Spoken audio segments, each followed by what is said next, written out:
मैं इस वक्त अवध क्वेयर प्राइड की फ्री हग्स प्रोग्राम के अंदर हूँ और कमाल की बात इस प्रोग्राम की ये थी कि जजमेंट आने से पहले ही बोला गया था कि ये प्रोग्राम होगा चाहे जजमेंट किसी भी तरफ हो, कोई एग्जिस्टेंस रिकग्नाइज करे नहीं करे, बट वो अपनी एग्जिस्टेंस खुद रिकग्नाइज करते हैं। आइए हम उनसे बात करने की कोशिश करते हैं।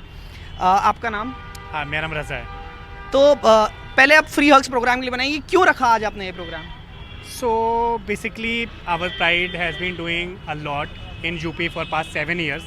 तो और हम लोग कम्युनिटी के साथ काम करते हैं। हमने ये इसलिए रखा कि हम कल रात में ही हम लोग ये बात कर रहे थे, मैं और जैरी सारे लोग, कि कल जजमेंट जो भी आएगा हम ये चीज़ करेंगे, क्योंकि अगर जजमेंट फेवर में आता है वेल एंड गुड है, नहीं फेवर में आता है तो भी कम्युनिटी जो साथ में रही है हमेशा वो साथ में रहेगी। बहुत से लोग अच्छा नहीं फील करे इस टाइम जजमेंट ना आने से, बट एटलीस्ट हम हमेशा साथ में खड़े रहे एक दूसरे के। और ये तो सबसे अहम टाइम बन जाता है जब कोई चीज़ निगेटिव आई है, तब तो मैं एक दूसरे के साथ में और खड़े रहना है। एंड दूसरा में लोगों तक भी ये मैसेज देना है कि कम्युनिटी एग्जिस्ट, हम एग्जिस्ट करते हैं, क्योंकि जब तक हम एग्जिस्ट तब तक पता नहीं चलेगा लोगों को, तब तो लोग समझेंगे नहीं कि राइट देना किसे है। तो इसलिए ये फ्री हैक्स बहुत अहम हो जाता है कि हम कोई एलियन नहीं है कि हमको छूने से या राइट देने से कुछ चला जाएगा आपका। आप लोग का क्या कहना है इसके ऊपर? आई ऑलवेज सपोर्ट LGBT, और LGBT कम्युनिटी को बहुत ज़्यादा लोग गलत नज़र से देखते हैं, तो उसकी वजह से आज सपोर्टिंग फ्री हग्स प्रोग्राम हुआ एंड मैं हरदोई से आगे। Jerry, what do you have to say about this? In fact काफ़ी सारी स्ट्रॉन्ग स्टेटमेंट दी गई थी, जो लग रहा काफ़ी सपोर्टिव स्टेटमेंट्स भी दी गई थी, but in the and verdict जो निकला that it is now in the parliaments hand, है ना, लेजिस्लेचर के हाथ में है। सो उसके आपको क्या कहना है? हाउ अब ये फाइट कितनी आगे तक रहेगी, कैसे रहेगी? सी फाइट अभी तो ख़त्म होने वाली नहीं है, बहुत टाइम से चल रही है। तो ये एक सेलिब्रेशन भी मैं कहूँगी जो हम यहाँ पे कर रहे हैं। बहुत लोगों ने अपनी उम्र लगा दी, अपनी एनर्जी लगाई है यहाँ पे इस फाइट के लिए, और अभी भी बहुत लोग कर रहे हैं। तो ये एक सेलिब्रेशन भी है हमारे लिए कि हम कर रहे हैं कि उनकी मेहनत, उनकी जो उन्होंने पूरा अपना एनर्जी पुट ऑन करा इस चीज़ के लिए।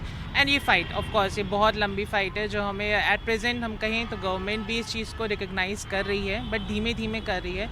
अगर हम रिजर्वेशंस की बात करी जाए, अभी सिर्फ ट्रांसजेंडर्स का रिजर्वेशन होना इतना मुश्किल है। Rest part of LB and G it's a big run to go, but of course पूरी कम्युनिटी एक साथ खड़ी है, तो ऑफ कोर्स ये फाइट जल्द से जल्द ख़त्म होगी, उम्मीद तो यही है। आपको क्या कहना है इसके बारे में? तो जब ये बात हो रही है तो मुझे बहुत रिमाइंड आ रहा है, जातक कथाओं में कहानी है कि जब जंगल में आग लगी थी तो एक चिड़िया जो है वो दाने अपने चोंच में पानी भर के डाल रही थी। तो किसी ने मजाक उड़ा के कहा, ये क्या कर रही हो और क्यों कर रही हो? तो उसने कहा, जब जंगल का इतिहास लिखा जाएगा तो मेरा नाम आग बुझाने वालों में आएगा, भागने वालों में नहीं आएगा। तो हम यहाँ खड़े हैं यही बताने के लिए कि हम हैं, और हम जब आप कोई रिकॉग्नाइज नहीं कर रहा था, शोषित वंचित तबके का एक हो जाना, बाबा साहब अम्बेडकर कहते थे, सावित्री माई कहती थी ना कि हमारा एक हो जाना ही दुनिया में बदलाव ला सकता है। और बदलाव नहीं भी आएगा तो वो जोत तो जलेगी, वो आग तो जलेगी, वो चिंगारी तो जलेगी। तो हमारी एकजुटता, हमारा ह्यूमन सॉलिडारिटी, हमारा इंटरसेक्शनल सॉलिडारिटी जो है, वो उस बदलाव की प्रक्रिया को, कि हम भूले नहीं हैं कि दशकों पहले जिन्होंने वो लड़ाइयाँ शुरू की हैं, वो उस लड़ाई को, भाई झांसी की रानी जब लड़ी, भारत उस समय तो आज़ाद नहीं हुआ ना, अंग्रेज़ उस दिन तो नहीं गए, पर उन्होंने जो 1857 की क्रांति शुरू की, वो बदलते बदलते बदलते 200 साल बाद अंग्रेज़ों ने छोड़ा, और वो बदलाव की प्रक्रिया कोई तो शुरू किया। हम उस प्रक्रिया को शुरू करने वालों की हिम्मत, और हम उसको हिम्मत देने के लिए खड़े हैं कि कोई लड़ रहा है और एक दिन ये लड़ाइयाँ मिलकर बदलाव लाएगी और लाएगी। और लोकतंत्र, जो आपने सवाल पूछा, ये बहुत अहम सवाल है कि कोर्ट ने कहा कि आप जो हैं आप जाइए और लेजिस्लेटिव जो है वो तय करेगी।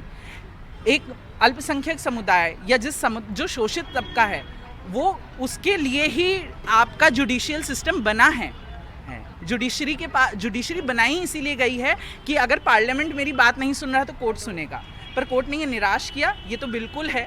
पर हमारी साझी एकता, हमारी साझी लड़ाइयों ने जो ताकत दी है, वो ताकत से हम तब भी, जब कोई हमारे साथ नहीं था, तब भी हमारी आपसी बंधुता, हमारे आपसी एकता, हमारी आपसी रिश्तों के प्यार की और मोहब्बत की ताकत से हम जिए हैं। हम आज भी जिएंगे और हम तब कल भी जिएंगे, और ये लड़ाई जारी रहेगी। तो ये थी अवध क्वेयर प्राइड यहाँ पर लखनऊ में, और इनका कहना यही है कि निराश ज़रूर हैं लेकिन हारे नहीं हैं, ये लड़ाई चलती रहेगी आगे तक, ये अभी शुरुआत है और ये लड़ाई काफ़ी आगे तक जाने वाली है। लंबी है गम की शाम, अगर शाम ही तो है। क्या? एक बार लंबी है गम की शाम, अगर शाम ही तो है। तो ये थी Awadh queer pride community Lucknow में। कैमरा पर्सन विनीत के साथ तनिष पंजाबी, NDTV।